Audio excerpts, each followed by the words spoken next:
Welcome to Meet the Author, where you can join in on insightful conversations with best-selling and award-winning indie published authors. Your hosts today are Rob and Joan, who themselves are indie published authors, book publicists, and paranormal investigators with Tampa Bay Spirits, based in Tampa Bay, Florida. Thanks for dropping by. And now, on with the show. Hi, I'm Rob. And I'm Joan. Glad to meet you. So glad that you could make it, whether you're watching us live or you're listening to us or watching us later on. We're really glad that you're here. We've already got some comments. Hello, Chris. Good evening, Rob and Joan. Good evening, Chris. Tori Gates is in the house. Hi, Tori. Hi, Tori. Glad you could make it. James Ricard. Hello, one and all, he says. And hi to you, James. Paul Hollis says, hi, Rob and Joan, again. Once again. You're not getting bored, are you?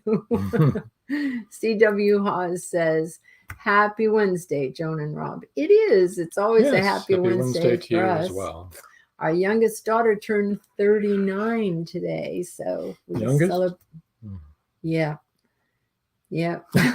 Our oldest turns 56 in July.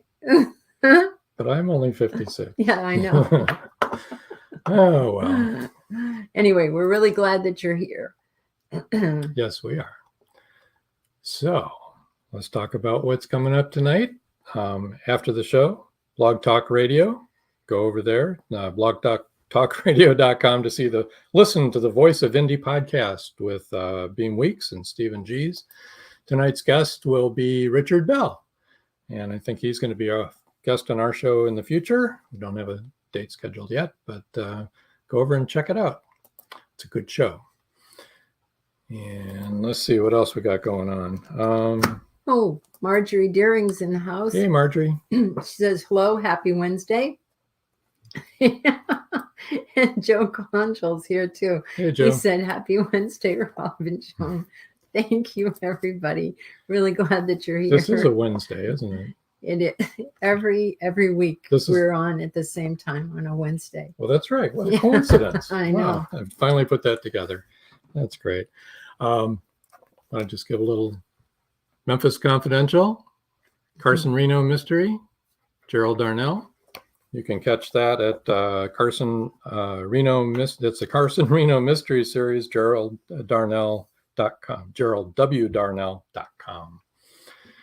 And Marjorie Deering says it must be a special Wednesday. It is, since we've talked about it so much, right?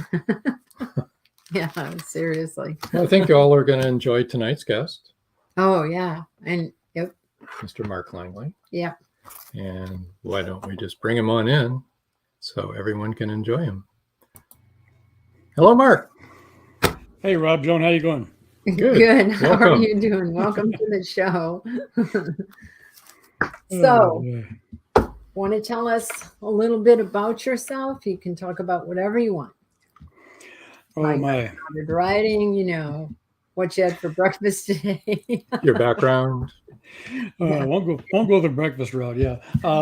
Basically, for about 30 years, I was in the automotive aftermarket field. Started out behind the counter at an auto parts store when I was, about 20, I think, 18, 20, something like that. And then 30 years goes by and I ended up being a division head of a company that wanted to begin working with truck accessories. I got them all involved in that. And then I retired at the end of 2016. And the previous 25 years of that working, I have been writing my first novel, and over and over and over again, changing things as I go.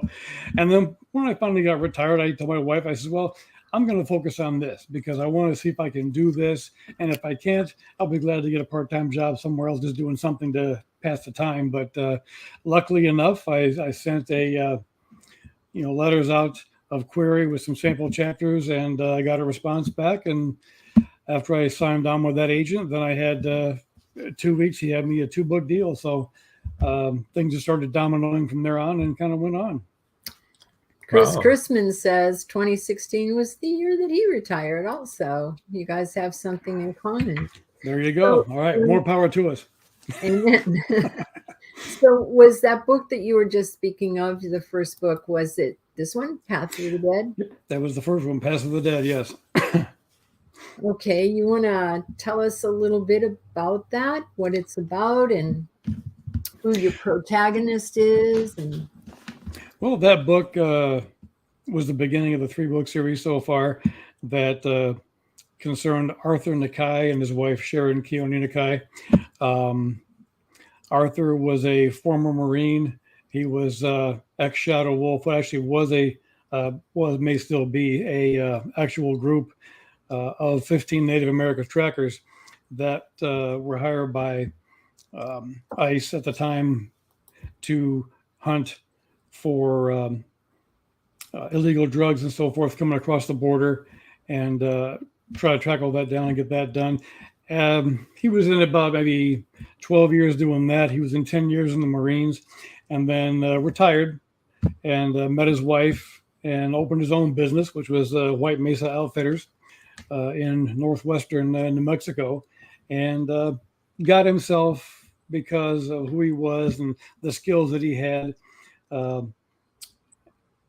ended up tracking his own wife down, because in the book, in the beginning, she gets kidnapped by an escaped serial killer, and he tracks them from the Four Corners region of New Mexico all the way to the mountains of Montana, and things get pretty hairy up there. wow, that was a long trip. Yeah. No, It was. Probably longer for him. I mean, and when you think about trying to find somebody in Montana, we're not talking about, yeah, no kidding. yeah, there's plenty of open space up there to get lost in, right? Well, at least he had one thing on his side, was that a fellow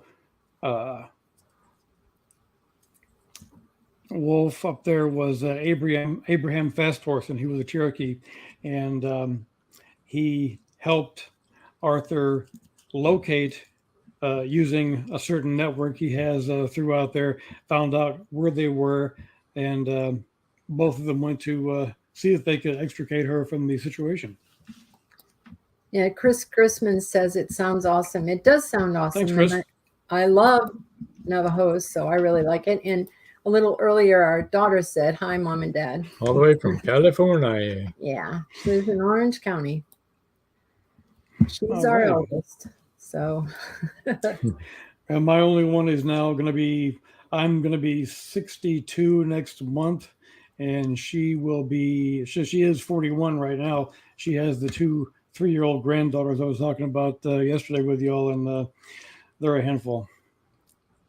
yeah, kids are always a handful. Wouldn't give it up, trade it for the world.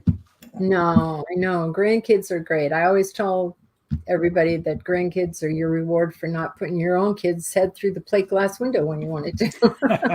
Oh, you mean you wanted to? Many times. Oh my. There was always a lot of activity around our house. I tested my father's patience many times. Yes. Me too. So my kids come by it honestly. Let's put it that way. So how long did it take you to get the first book picked up by an agent? That's a great accomplishment.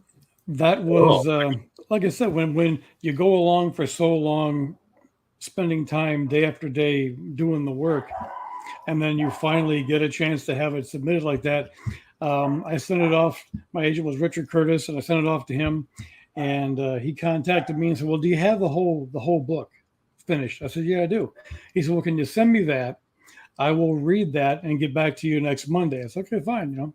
So then I sent it off to him. He read the whole thing, got back to me on Monday, and said that he would like to take me on as a client, and that he gets like 200 manuscripts across his desk in a month, and mine was the first one he actually liked.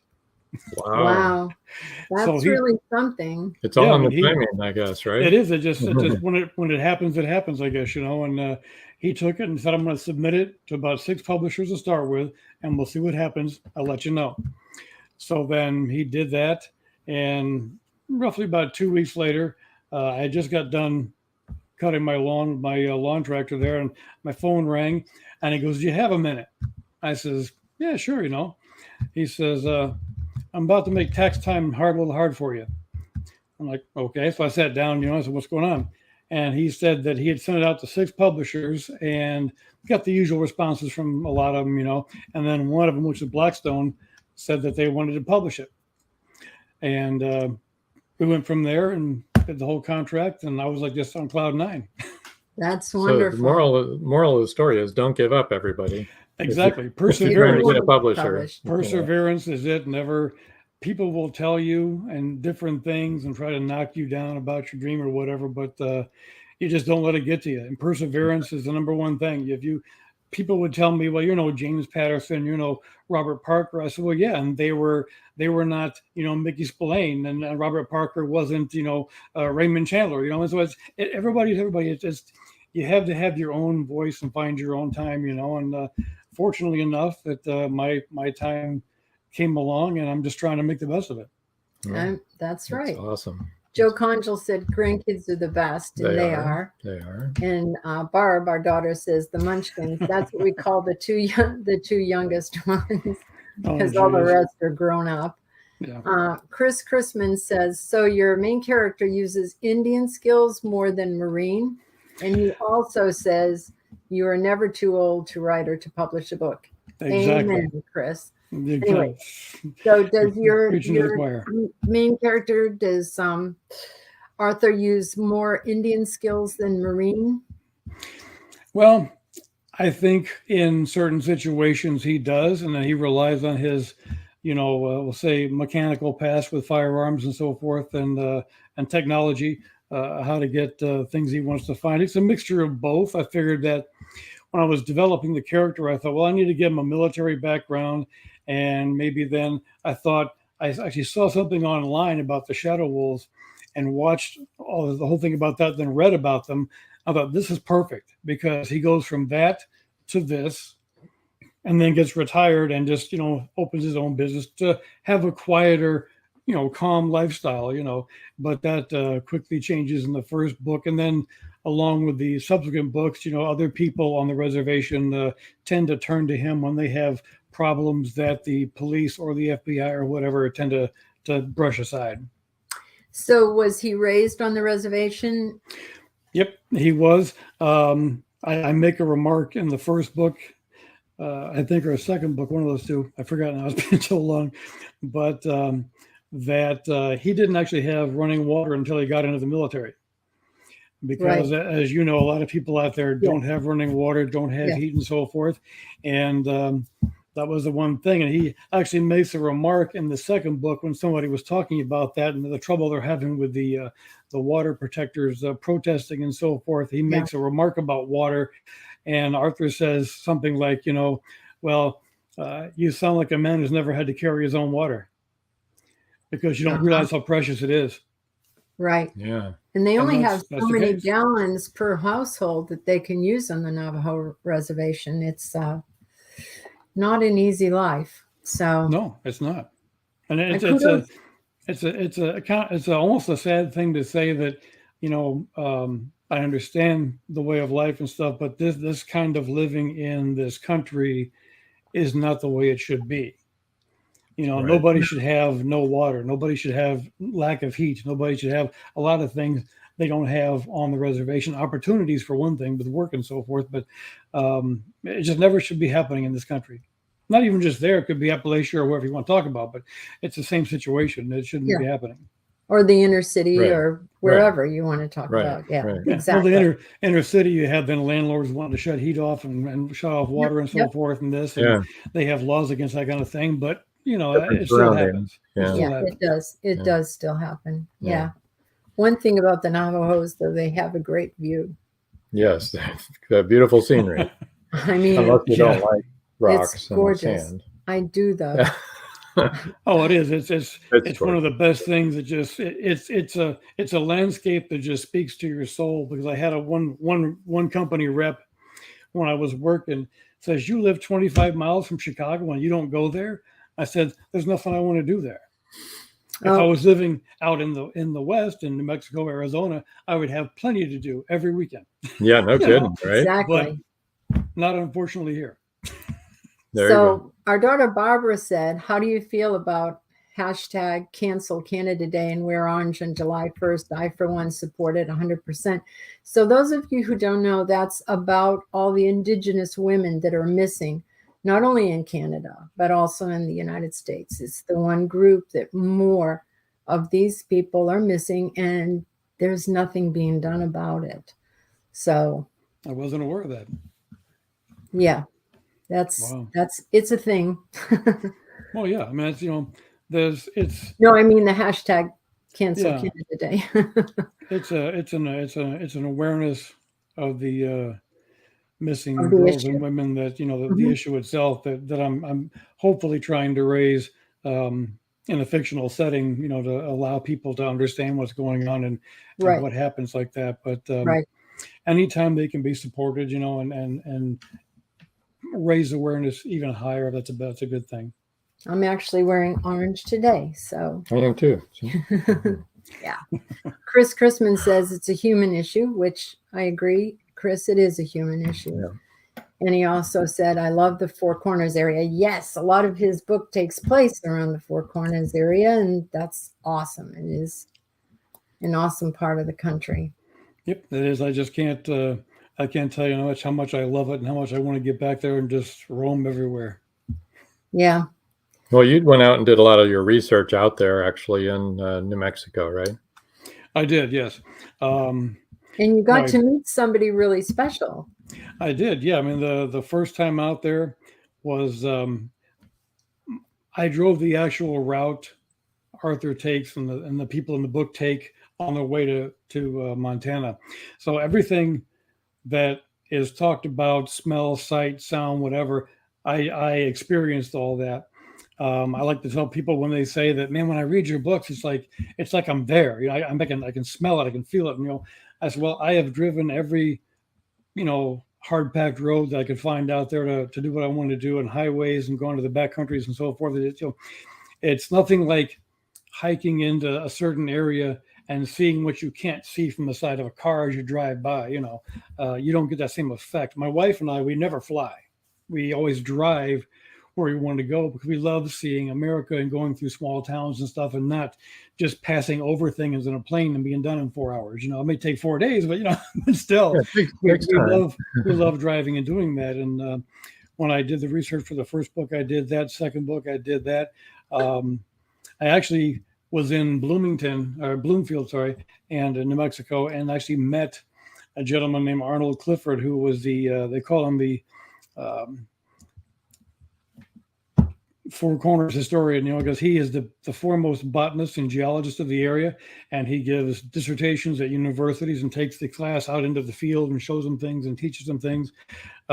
So I got to sit with him for a while and talk, and we actually discussed certain areas. He said, well, where do you want to go? I said, I want to go to the areas that take place in the book so I can learn more about them and have a better, understanding of the history and so forth. So we went out to all the places in the book right there, and he spent a lot of time going not just into what this plant is or how the geologic area is and how old it is and so forth and how it's part of this plate and so forth, but he went into the fact of, that in the crevices on the canyon wall over here, that's where the Navajos used to do the eagle catching ceremonies and catch the eagles, and talk about different things. So it was a wealth of information. He actually had a one-page highlight in Enchantment magazine in New Mexico, which I have a copy of that too. But he's a wonderful person to talk to, and I can't wait to talk to him again and learn more.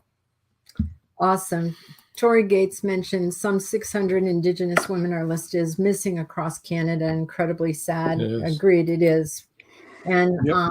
Chris Chrisman said you can only get that effect from driving, not from flying over. Yeah, it's like the journey, not the destination. Exactly. And Barbara said that's really awesome, talking about, driving through there and going through there with, I forget his name already. Arnold Clifford. Yeah. Arnold Clifford. Historian. You just said it. That's easiest. And Chris Chrisman said living history. And Joe Conjol has a question for you, but actually I think it's time for a word from our sponsor, and we'll get to your question as soon as we get back, Joe. Because we don't want them to get mad. Oh, our I'll be here. would never get mad. I don't think so either. Okay, see you in a couple minutes, everybody. Don't go away. Book giveaway and talking about your other 2 books right after the break. They thought the siren was dead. In the novel Siren Song by author George Dismukes, James Harmon shot her twice. Several people saw her dead body sinking slowly into the abyss. But now, in Siren Song 2, evidence suggests that she may still be alive. She killed that boatload of people. It was her! And she's just getting started! Angie, that's impossible. The cold chill up my spine tells me it's not impossible. We've got to start all over again. And this time, do it right. Siren Song 2. The story continues. Available on Amazon, Barnes & Noble, and many other bookseller websites. Get your copy today. In a world where advancing technology is outpacing crime solving, the O'Rourke team continues their relentless pursuit of justice. Bioprints is the first book in the O'Rourke crime novel series where it's high-tech crime versus old-fashioned detective work. Visit carternovels.com or amazon.com and check out Bioprints today. Hello, we're back. So Joe Conjo had a question. He said, "Hi, Mark. Maybe I missed this. Hi, Joe. You were originally from Montana." No, I'm not. I was born in Richmond, Virginia, and live currently in Indiana, and then travel to New Mexico every time I have to do research for a book or just vacation. I wanted to quickly bring up your other 2 books here. Let me find them. Okay. Your second book is Death Waits in the Dark, which is a continuance of this series, correct? Yeah, that's the second book right there. That one deals with drilling and fracking on native lands, plus the first love of Arthur contacts him because her 2 sons that all she had left had been murdered, and she wants him to find out why. Oh, that's sad. And then the third one, and I wanted to bring this up because we're going to do the book giveaway here in a minute, is When Silence Screams. And that's the third. Do I see clothes hanging on a tree? It's like a red dress. A red dress. The red dress signifies the missing girls and women, along with like the red hand, and so forth, but it represents the same thing. And if you can see down in the lower left-hand corner, kind of right where the little pond is below the bridge, that's a girl's bicycle right there. Okay. Oh, yeah. There it is. It's a really nice cover. All 3 are nice covers. They all go together really well. The graphic designers do a great job. Where would we be without them? Yes, we do need them, don't we? Let me bring up some of your information so people will know how to get in touch with you. His website is markedwardlangley.com, and that's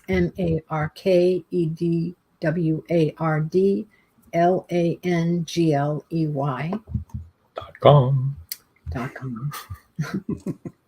Don't need to spell .com. I think they got it. They do. His Facebook is Arthur Nakai Shadow Wolf, and that's ArthurNakai ShadowWolf. 2 W's in a row. 1 W too many for me, apparently. Twitter at Mark Edward Lang 1. Edward Lang. What am I saying wrong? I don't know. At Mark Edward Lang 1. Okay. Jeez. This is a challenge tonight. This is good. For some reason, they are tongue twisters for me, and they shouldn't be. I'll take Instagram for 500. No. Oh, you know what? I was looking for Langley, and it was Lang. It was just Lang. Lang. Just Lang there. Okay. Instagram is Mark Edward Langley. All right. Okay. Wait a minute. We've got 2 comments before we go into that. Oh, yeah. Joe Conjal says the sunset effect on that cover is nice. And you're speaking of the 3rd book. Yeah, When Silence Screams. When Silence. Thank you. It's very, very nice. Yeah, it is. And Barbara says, ooh, need to read that one, When Silence Screams. Yes. Well, I read them all. You have We're an in opportunity. Get your typing fingers ready. yes, everybody, get ready And because we're coming to the book giveaway right now. here we go. The first 3 people to email mark.langley@AT&T.net will win a paperback copy of When Silence Screams, U.S. only. U.S. only, people. And there's the email so you can see it better, mark.langley@AT&T.net. No and in there, though. No ampersand. ATT.net, yes. At ATT.net. Right. Mark.langley@ATT.net. Right. Okay. And so the first 3 people will win is it a signed paperback copy? It's a signed autographed copy of the new book, yes. It'll look just All like right. that one, right? Yep. Just like that one right It's there. got the awards stickers on there and everything. That's It's got great. pages and everything, yeah. Woo, real So pages. email him right now, people, and you can win your copy. Yes, that's exciting. So that book touches upon the missing Indigenous women. Yes? Yes, it does. I started, I got intrigued when I read that in 2016 alone, 5,712 girls and women went missing on the reservations in the USA and Canada. So I started to delve more into that and find out about that. And that's when I got onto the Missing and Murdered Indigenous Women USA site. And on there explained what they do and so forth. So I went through all that. And then they had a section on there where you could see all the flyers of all the missing girls and women. And nothing brings that number down to reality than to put a face with the number. So I printed out probably 2 or 3 inches of those and went over all those and saw it. And it really struck me so much. I started then watching news reports about it that were on YouTube and so forth. I watched dissertations they were giving out in auditoriums. I watched the families talking about what it means to them. And I just wanted to really think of a story that I could create to bring this out more because nobody ever really heard about this. And like one of my characters says in the book, you know, when it's a white girl missing off a golf course, everybody hears about it on the news. Nobody hears about this. And I wanted to be different, that I could bring that out and let people try to understand what's going on in the realm of a fictional story, because I never have really told people what I believe. I give all sorts of the different viewpoints and you decide as the reader what you want to think or whatever. But the stories in this, the people that I've talked to, some of the things actually happened and are real. Some things happen to different people. During research, I discovered a lot of different things that happened and kind of wove a few of those in there. But the reader can be assured that everything that is in there actually does or did happen to someone. And the one person who I did talk to didn't want to read the book because they didn't want to go through that again by reading it on this and didn't want to talk about it. So it was good. She let me use her story, and I'm glad about that. Yeah. Yeah. I would imagine it would be hard to relive it. Yeah, no kidding. It's very difficult, all of that. Okay, wait a minute. Hold on a second. You can just bring that up. I'm going to bring up a question here. Joe Conjal says, the big question, and I already know the answer, but I will let him answer. Are you a plotter or a pantser? Oh, I get that a lot. I like to plot things out. I like to know where I'm going. I have 14 chapters into this new book I'm writing, and I already at like chapter 6, I wrote how I wanted it to end. So I had an idea of where I had to be.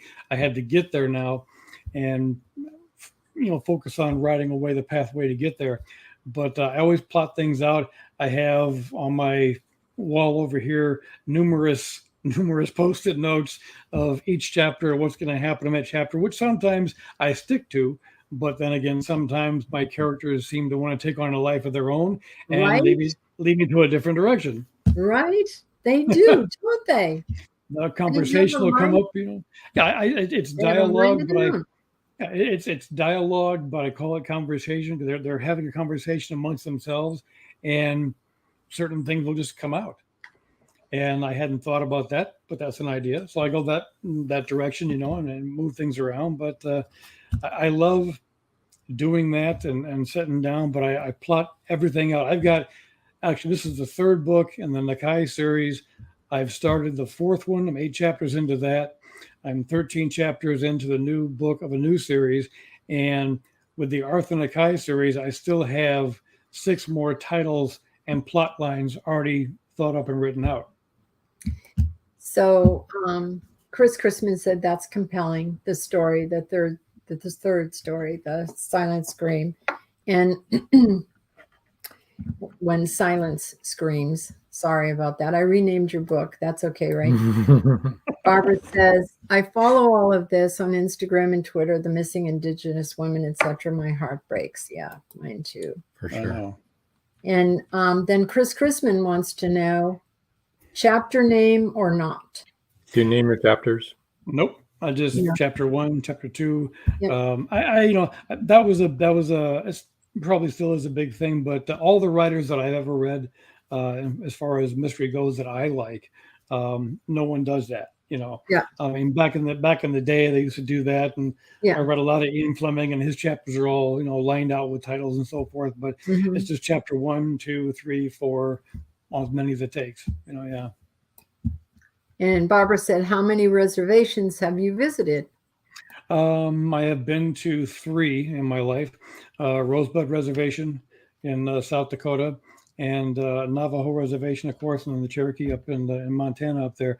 But I just, for some reason, when my parents took me out there when I was 12 years old, and I got it in my soul for somehow, and it affected me that I remembered it. And then some 20 years later, when I went back by myself, the minute I got into the Red Rock area, I just decompressed and I go, I'm home. So my wife and I's goal is to actually move to New Mexico or Arizona and go out there, and live. And I just can't wait to do it. I can't wait to get out there and have a chance to make my dream come true and actually live out there where I can simply drive to where I want to go any time of the day or night. So yeah, there you go. And I'd save up for a week-long trip and go out there and try to hurry up and do it in about a week or less and get back and so forth. But to live out there and have that leisure time of just, I want to go see what this is like and be there, so I'm just going to go there. You can't beat that. So Chris Chrisman wants to know, who's your favorite mystery writer of all time besides Sir Arthur Conan Doyle? Oh, boy. Wait a minute. Joe Conjal happened to ask at the same time, do you have a favorite mystery writer who you look up to? So we'll let you answer both those questions at once. I will. It's actually not one, but a few. My all-time favorite for myself is Robert B. Parker and his Spencer series. When I worked at a bookstore back in the 80s, I was watching the Spencer for Hire television show, and a lady at work said, if you like the show, you should read the books. So I started, of course, in a bookstore, gimme. So I started reading all the books. I loved them, and I have a whole collection of his in first edition hardcover. My next favorite was Mickey Spillane. I love the Mike Hammer series, all the books from 47 on up. I have Craig Johnson, been reading him recently. Of course, the all-time favorite, Tony Hillerman. I have had a lot of people compare me to him, which is awesome, but I don't even at this point in my career, look that I'm anywhere near that lofty height of of writing, but I appreciate people for saying so. And John D. McDonald. A lot of people don't mention John D. McDonald, but John D. McDonald was a great writer. We share the same birthday, not the same year, but the same July 24th birthday. And I love reading his books. I Travis McGee, one of the best with the busted flesh. I can't, wait to read more if I find more. Joe Conjal said, mine too. He meant mine, not maybe. Yes. I love Spencer. And yeah, I love Tony Hillerman. We've talked about that. Yeah. He's one of I've read every single one of his books, and I love his characters. I love the way he writes them. I love the way he writes about the Southwest. And like I said to you, it's not bad for an old white guy to be able to really get across the heart of the Navajo to a bunch of us white folks. They're really good books. That's what I feel blessed with, the part that I have a lot of Navajo friends on my social media pages and people I've met that are supporting what I'm doing. They understand why I'm doing it, and they like the fact that I'm discussing things in the books that they face every day. Yeah. So I try to keep that going with things in the storylines. And so I don't want to have somebody stole a painting, Georgia O'Keeffe or something, and you got to find out who it is. I don't want to do that. I want to do something that pertains to them as a people and means something to the way they are. So I want to honor them doing that, and they all appreciate that. I'm glad. That's really wonderful. And you love Tony Hillerman, and you've actually met Ann, who now writes the series, Ann Hillerman. Yeah, I haven't met her yet. We had planned to do that in 2020, and then COVID hit. So I had to cancel. A trip going out there. We'd already set up the whole time the first week of June to do all that, but then I said, well, I had to cancel the trip, so unfortunately, I won't be seeing you this time. She says, yeah, it's all locked down here too. So we'll get around to that one of these days. On the phone, right?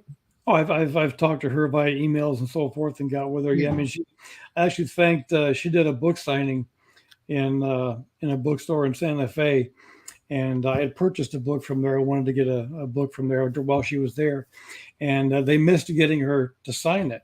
Well, since she and I have gone back and forth numerous times, and she signed all the books I have so far of that, I thanked her because they actually called her and said, would you mind coming back to the store and signing this book for me? And she said, no, and she's right there doing it and sent it back. And I said, well, thank you. You didn't have to come back from your house and do that.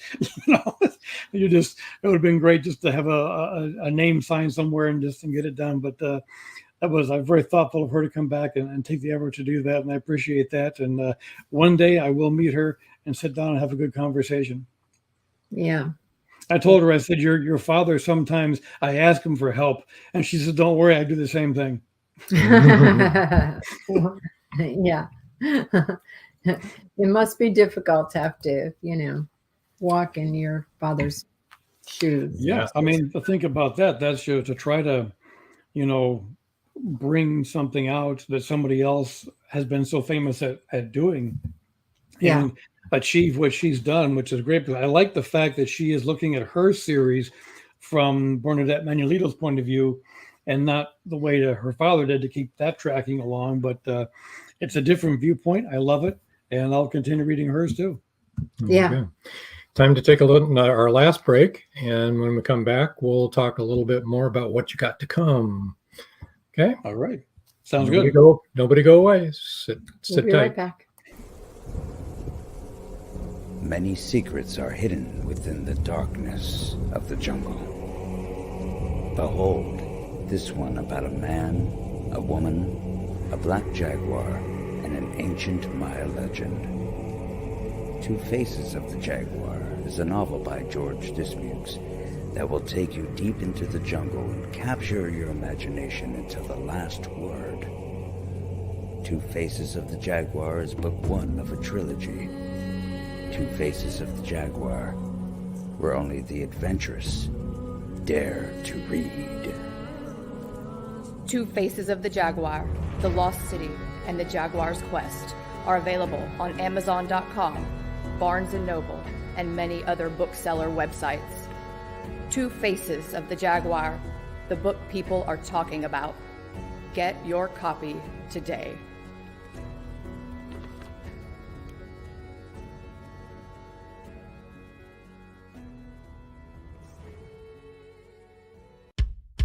At Indie Booksource, you can shop by genre or by author, and you will be buying direct from the author's main purchase link. We offer hundreds of titles in formats that include ebooks, paperback, hardbound, and audiobook. Support an indie author. Visit indiebooksource.com today. And we're back. Just You're like back. that. Presto changeo. So, Mark, you got a couple things. You touched on it earlier. A couple things coming up. You've got another Arthur Nakai book coming out. The Source? The Source, right? Right, yeah. The working title right now is The Source, yes. Okay. Probably not until early next year, right? Probably not as things go with working on the new book and the new series and getting that going. That's going to take precedent for a while, and all my readers understand that, and they're still looking forward to the Arthur one. They're going to wait for that, but they can't get enough of what I've showed with them. A little excerpts on my my emails out to the an email blast out to all the subscribers, so they're all itching to read that one as well. So The Source is going to be the next Arthur Nakai book that is going to center around methamphetamine scourge on the reservation and how that affects the people out there. And then the new series I don't talk too much about because it's still in the stages of going on here, but it's a character that I had researched, and I didn't want to be like anybody else. I don't want to be like C.J. Box's Joe Picketer or Longmire's from Craig Johnson. I wanted something different nobody had done, and I researched New Mexico, and I found a career that lends itself to being what I wanted it to be. And I spoke with a gentleman who was the deputy director of the organization, and he agreed with me. It was great. It will work out fine. I asked him a lot of questions, and he answered all my questions. I got the whole thing down. So that should be coming out hopefully next year as well. But I got to get that one done and get it in. So we'll see what happens with that one too, because all the people that have seen the snippets just can't wait to get it. That's great. Chanel Fletcher says, and by the way, hello, Chanel. Hi, Chanel. Amazing author. Love tonight's author. Yeah, we love him too. And we love you, Chanel. I hope you're feeling well. Chanel is usually in our audience, and she's fighting bone cancer. And she's had stem cell replacement, and she's finishing up some chemotherapy now. Oh boy, prayers are out there for you. Absolutely. And she's an avid reader, so she is an avid reader. Well, she'll get a thrill with these books, yeah. Absolutely. Okay, so that book is Bloodlines. Is that going to be the working title for? That's going to be the title, yeah. Bloodlines, yeah. Yeah. That's it, yeah. I was just thinking we didn't really hear a lot about Death Waits in the Dark. Yeah. You want to give us a little synopsis of that? Well, yeah, that one, like I said, that one entails Arthur's first love, her two sons getting murdered in the opening chapter of the book. And then while that's taking place, he gets a call from her the next day while he is attending the funeral of one of his men from his Marine unit. And there were 12 of them. There's 6 left. And this new young man just, and I got that part of this because it really reflects. And I had one person tell me he and his friend were both veterans. And when he read this book, they were real to him. That what they talked about and the way they felt and what happens and what's going on in their head, it was all real for him, so he could equate with that. And during this book, he's sitting there, going over this, gets the call, goes and finds out that these 2 boys have been murdered, which he's kind of like an uncle to them. So that is kind of like, well, I wasn't there to protect them. I should have been there to protect them. And the mother thinks the same thing.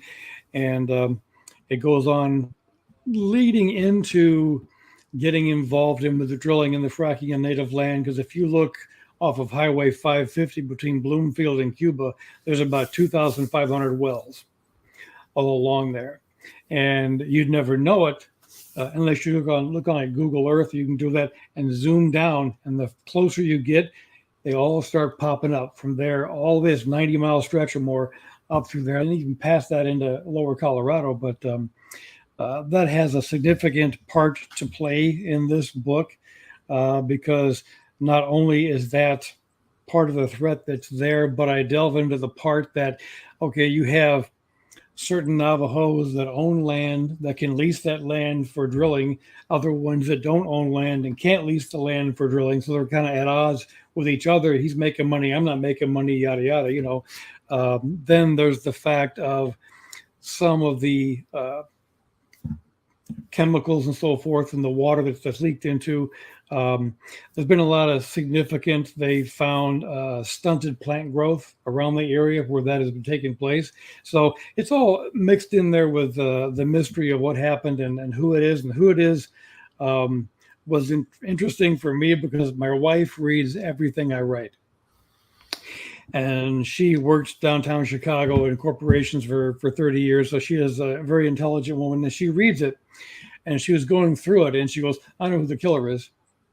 I'm like, no, you don't. No, you don't. So, yeah, I do. And she told me, and I go, damn, you know. So I had to go back and kind of switch some things around and do some things to change it from the person that she figured out it was to somebody else you wouldn't think it would be, you know, which is more of a surprise at the end when you find out who it is. But Arthur's thing is then how does he handle the situation? Is this someone that he's known, you know, and so forth or whatever, and how's he going to handle that at the end? But I love that book because there was so much research done in that book, like with the third book here. But like I said before, the more that I write, I think the more depth I get in the characters. So they grow as I grow, you know. They have their own mindset, they have their own ideas, they have their own way of doing things. So it's no matter what I say, it's always they end up dictating what happens. Absolutely. And that's very odd, isn't it? When you first start writing to realize that your characters are the boss of the book. It's like, strange, you know, but it's like it's like you find your voice, you know, and then it seems natural. And then as you're writing the character in a dialogue and conversation or whatever, you know, it's like they take things different directions. And you didn't think of that, but it works out, and here you go, you know. So yeah, it's a ride for me too. It's like you close the computer screen at night and you go to bed, and you come back in the morning, you open your computer screen, and they've had a meeting while you were gone, and they've changed the whole course of things, you know. Yeah, say we want to talk to you, you know. Yeah, you know. Yeah. You know, and it's like I told my wife, I says, you know, even when I'm not sitting here writing, I'm writing. You know, I may not be. Yeah. I may be doing other things, working in the garage, you know, or doing whatever it may be, household things around here. But I'm always thinking, you know. And like I said, thank God for notes on my phone, you know, because there are so many notes on my phone of ideas that just pop into your head, and you got to get them down before you forget them, or you'll never remember them. That's right. And that's the best part about that. But yeah, it's like they have their own ideas and just lead me where they want to go. And Joe Conjal says, my characters are more real than some of the real people in my life. They are, though. I mean, you know them intimately, much more so than you do most of the people in your real life. Yeah, it's like your own friends, you know. And I have this mug I've been drinking all the time here, and what it says on it is writer's block. It says, when your imaginary friends refuse to talk to you. Because that's what it is. And you'll hit that wall, and you'll want to go, hello. Any ideas? You know, what's going on? Ruth Trisman said, I'm glad to hear you say that, what you were speaking about before, not just now. You know, Caleb Pirtle is an author, and he's often in our audience. And what he says is when you have writer's block, it's because you're trying to get your characters to do something they don't want to do. That could be. Yeah. Didn't think that could be, yeah. It's really helped us since he said that. We're like, that makes sense. They don't want to go that direction. I'll tell you something. When people ask what writing is like, I tell them to watch the movie The Man Who Invented Christmas, because it's about Charles Dickens and how he came up with, Christmas Carol. Mm-hmm. And exactly, I was sitting and watched that laughing because I go, yes, that happens right there. You'll do something and then boom, it's gone. You change it, wipe it all out, go and do something else. But in the movie, Scrooge, played by Christopher Plummer, I think it is in the room talking to him. In a conversation. You don't want to do that. And it all flows. But that's exactly how it is, because you'll definitely have an idea of what you want to do, and they will change it on you. Exactly. Exactly. Mark, can you tell us a little bit about your audiobook? Oh, yes. Audiobook, all 3 books have been done by the actor Bronson Pinchot. And when they first submitted the group of people that were going to read the book, I got a choice of who I wanted to pick. My wife and I listened to all 4 of them they had. And some just seemed like they were just reading the book. But Bronson, being the actor, he was giving inflections. He was, you'd hear it in the voice, you'd hear it in the things he did to bring along the story. If somebody swallowed coffee in the thing, he swallowed as he was talking, like the person in the book, and there you go, But he brought it to life more than some of the others. So we decided on him, and he has been great with that, doing the books ever since, and I can't wait to do more with him. Yeah, he acts them out instead of just reading it. Right. Plus, when you write the book, you have a certain inflection that you imagine when you're writing it. So you want your audiobook to have that same inflection to get across what you're trying to say with that. He picked up on it all. Yeah, he just picked it up from day one. So Chris Chrisman said, my characters seem to be always in my head, like he said, while I'm doing something else, constantly working on a scene. Yeah, exactly. And George is in the house. Welcome, George. George says, I just got here. Computer problems. We're sorry to hear that, George, because you missed your new trailer. Your new commercial was on. It's good. Well, I know you've seen it already, but but the movie is going to be really good. So George has been busy getting his movie started. His film is the Siren Song movie. Mm-hmm. And they started the sizzle reel. This will be the first movie. Siren Song. Cool. I could only hope, yeah. So they're busy working. He's been super busy with that, and only a Texan can say how busy he was. I'm not going to say. They have sayings for everything, and it's always colorful and it's always good. I'm sure he will let us know. As they would say, busier than a long-tailed cat in a room full of rocking chairs. Yes, things like that. There you go. There you go. You must be from Indiana. Well, my mother was from Texas. There you go. Okay, there you go. I heard them growing up. I heard things like, how are you doing? Finer than frog's hair, and things like that. It's like, okay. And we all know scarcer than hen's teeth. Oh, of course, yeah. Spoilers alert, people. Hens don't have teeth. Oh. Well, some city folk don't know that. There you go. That's true. Oh my. Oh. So which book is you've written the 3 books now. And working on 2 more. The ones that you've completed, which one is your favorite? Your favorite, your personal favorite. I think I like them all. They're all my kids will say, but When Silence Screams means the most to me, and the story it tells. So I tend to have a deeper soft spot for that, because I think I really accomplished something with that.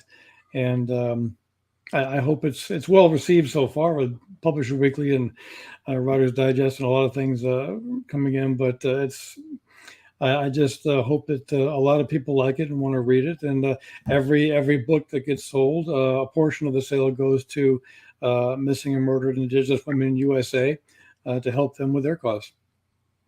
Very good. Good. Very good. That's awesome to do Yeah. that. It's great if you can tell an entertaining, exciting story and also educate people on real problems in the real world, that maybe a lot of us wouldn't be aware of because it just never comes into our arena. So we don't understand. Yeah. Well, go ahead. Go ahead. If anybody wants to find out more, they can go to markedwardlangley.com and sign up for the members only part of that. And then that way you'll receive all information free. I mean, first from anybody else before it goes on social media and everything like that.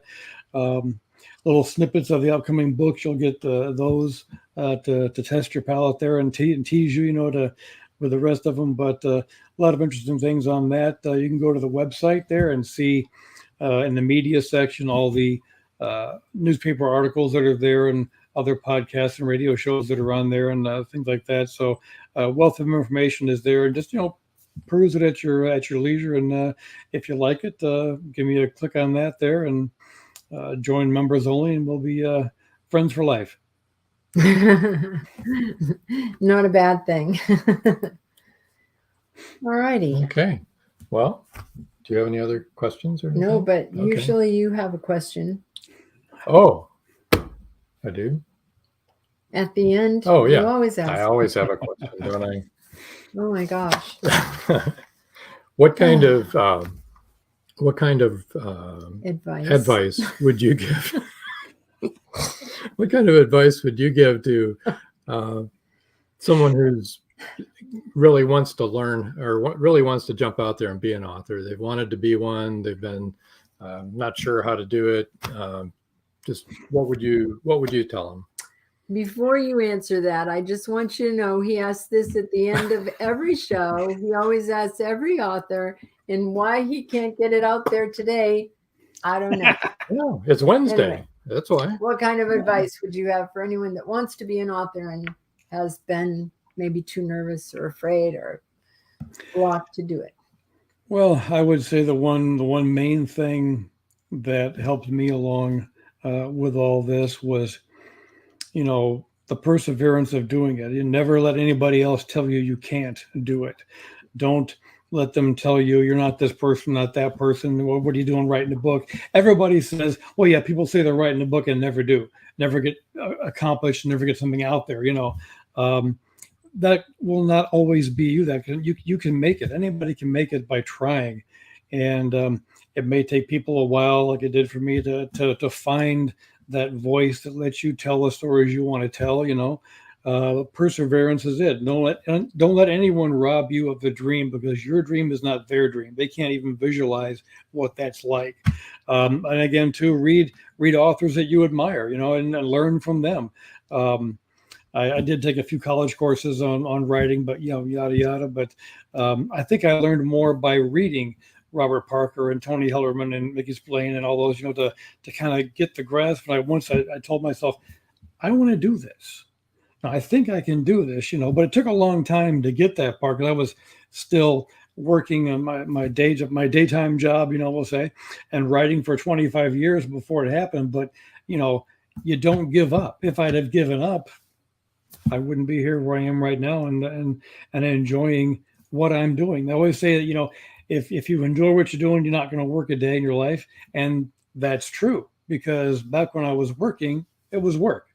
This is what I love. This is what I can't get enough of.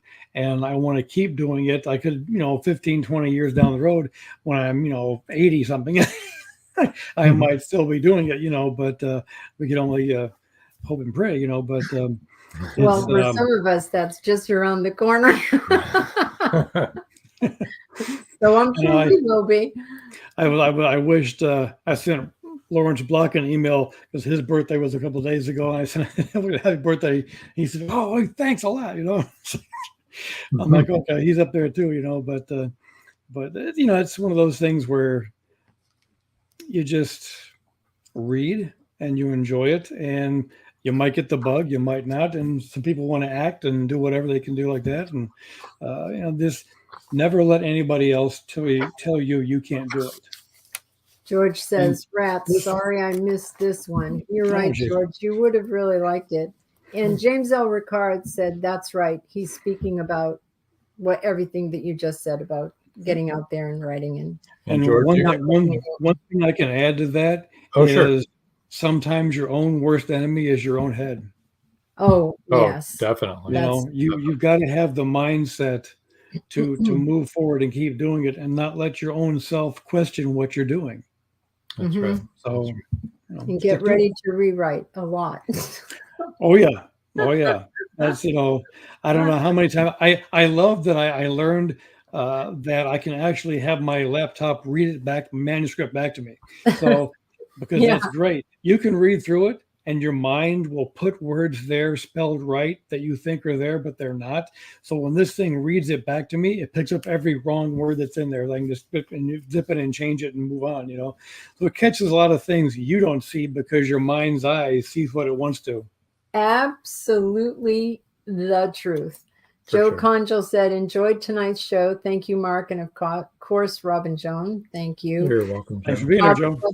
Barbara Duffy Hennison says, #cancel Kennedy, wear orange on July 1st. This was a great podcast. Thank you. And she messaged me earlier and said, "I am loving this podcast." And Paul Hollis says, "Another wonderfully entertaining show. Thanks, everyone." Thank you, Paul. And so it's interesting because Navajos have always been dear to my heart. Have no idea why, but they always have been. And so Barbara might be a little militant because her mother was a good influence. but really the plight of the Navajos is a real thing. Mark did make it a special Wednesday, Marjorie says. Oh, Marjorie, that's a very nice thing to say. Nice? And don't forget to email me to get a copy of the autographed copy of When Silence Screams. I've got one person so far on there and got a slot for 2 more. Oh yeah. Oh, great. Maybe I'll You guys need to. Where's the computer? Oh, it's right here. I don't think we can do that. Oh, that's right. And don't forget to get your free book. It's a paperback signed by the author. Let's put the email address. C.W. Hawes said, "Good show. Best wishes, Mark." Thank you, Sylvia. Yeah. Okay. We'll put up that again. Just one more shot here. Email. That's the email right there. Mark. Only one person. AT&T.net. There's 2 more books that are out there available. Signed paperback books. Out there in the ether. They'll be worth something. A few years from now, they're going to be like, Tony Hillerman's books, Collector's item, yeah.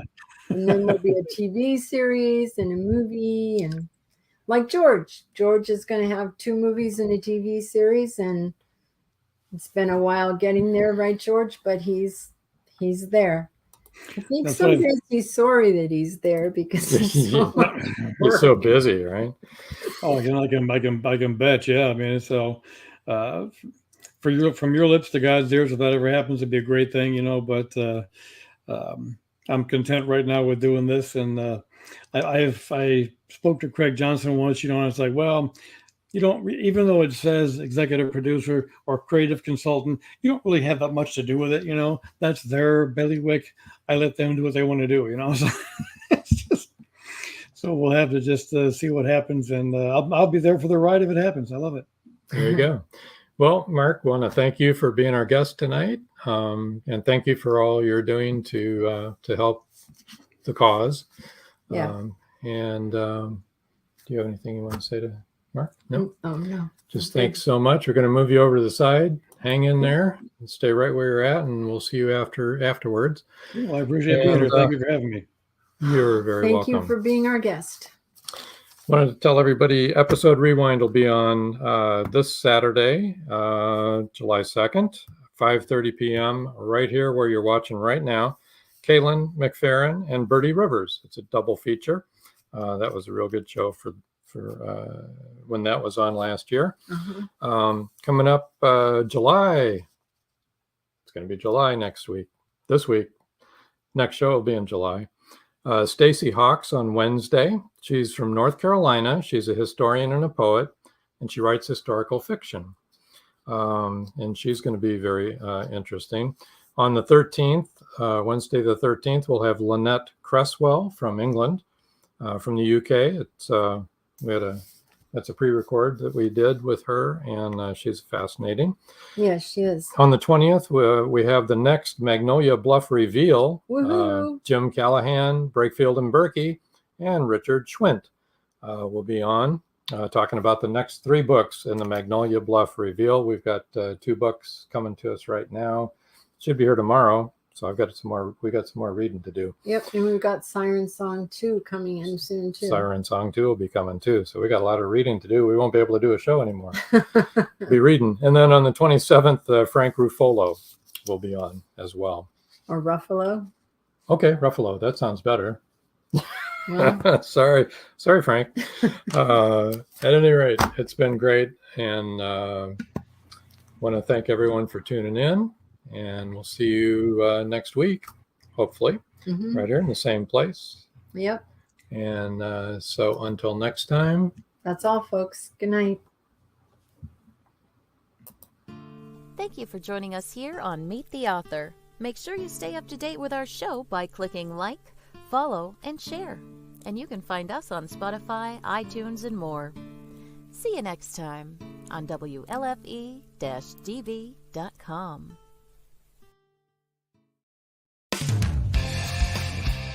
You've been listening to WLFE-DB.com, where our shows are your shows.